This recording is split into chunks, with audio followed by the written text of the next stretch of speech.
Hey guys, all right. So I wanted to follow up with you after having a little 10-day break from the drama of my parents. And it's been good. The last 10 days have been good. Definitely, it was something that was kind of bothering me for a few days for sure. And then I think this really had like a nice solid week where I was just doing the things that I do and loving life and having fun and spending just good time with people. And also I've joined this really great um, spiritual group that's just really supportive and they prayed for me and stuff, and I just felt like it just kind of gave me some really good clarity into into some things, because again, family drama is family drama, but it's, they're going to act how they're going to act, but how am I going to handle it? So, but first let's talk about my parents and kind of like how they acted. Because now I've gotten a little bit more distance, a little bit more perspective. I think that's been helpful. So my parents, I think I now understand and need to just embrace that, because now I've actually been 2 years no contact, not three, and I realized that July is going to be a month where I should almost brace for my parents to reach out to me in some manipulative emotional form, and because of their anniversary and my mom's birthday and stuff like that. So my mom then at that point is like having particular moments of depression, and of course she's blaming it on me, and so therefore I'm gonna get something from that, I guess, in some way of punishment or whatever, so, or guilt trip or shame.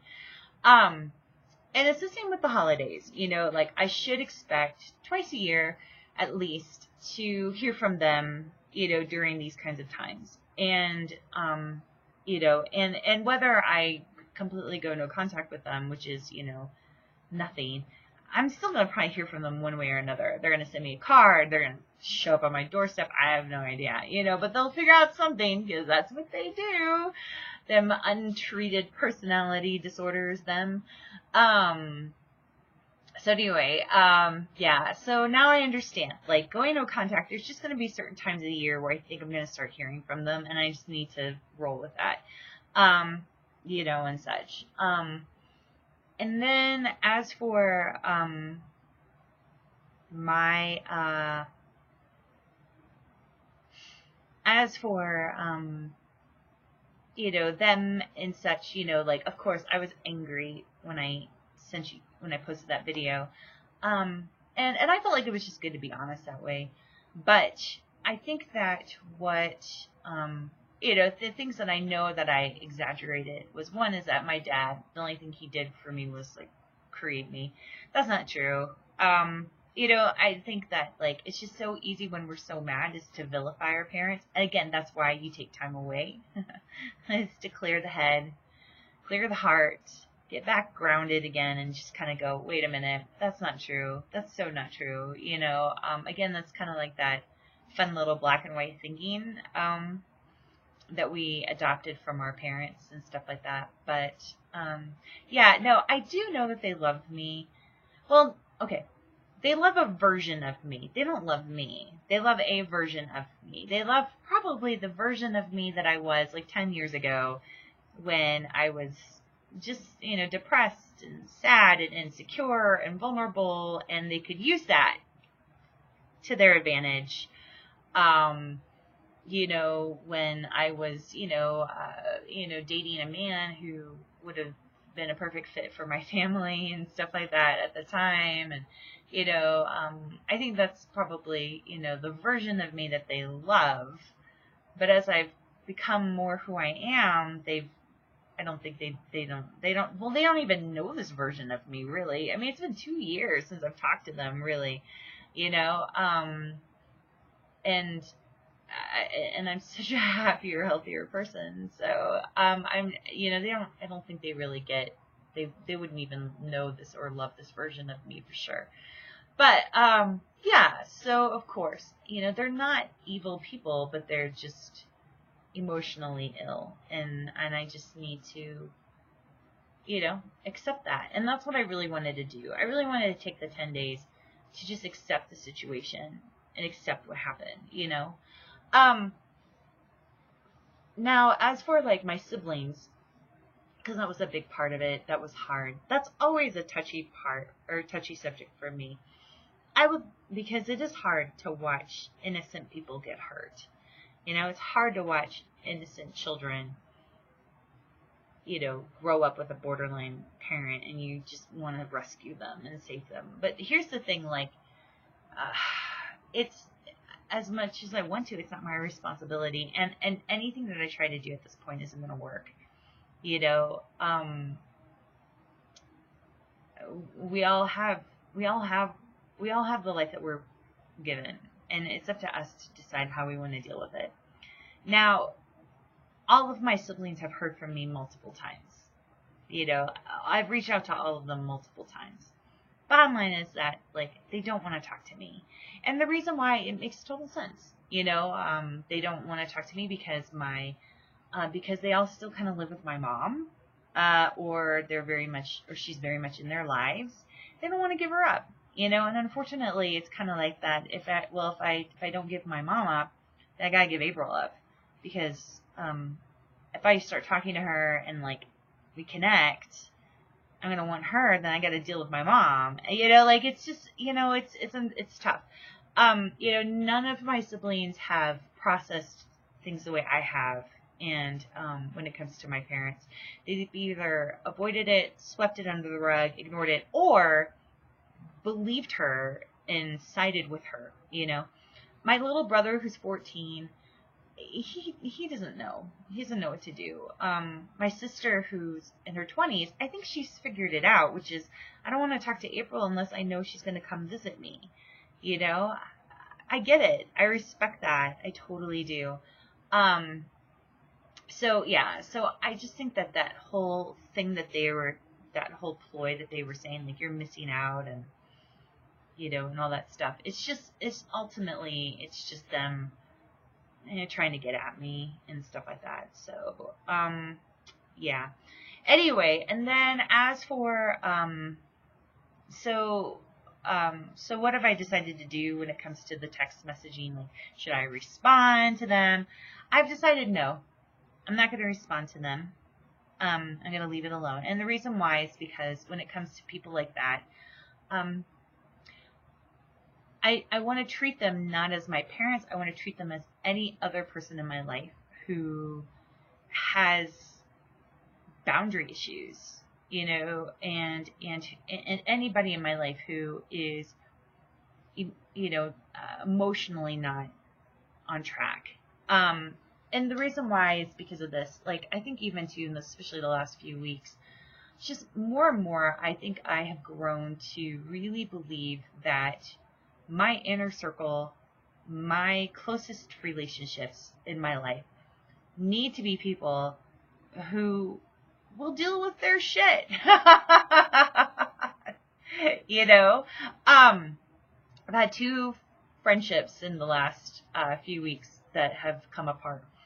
And it's for this reason, it's the things that I've observed, or even just like, me confronting them, or me trying to talk to them, or things like that, and watching the way that they react, or watching the way they behave, has just really just all the more reaffirmed to me that, like, these are people who aren't regulating their own emotions. These are people who are not dealing with their stuff.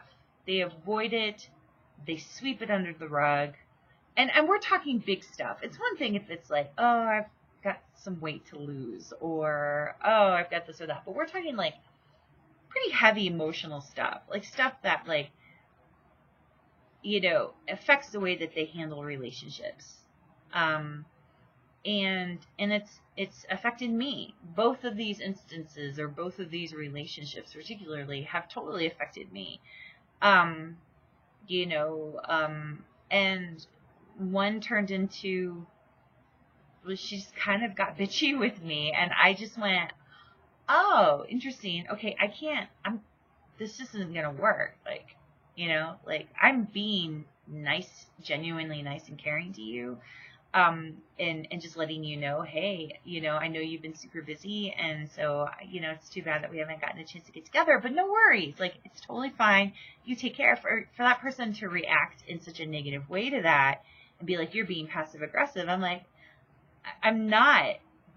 But if you're perceiving me that way, then we definitely shouldn't be close. You know, you should do your thing and I should do mine, you know. The other friendship was just like, you know, just roller coaster.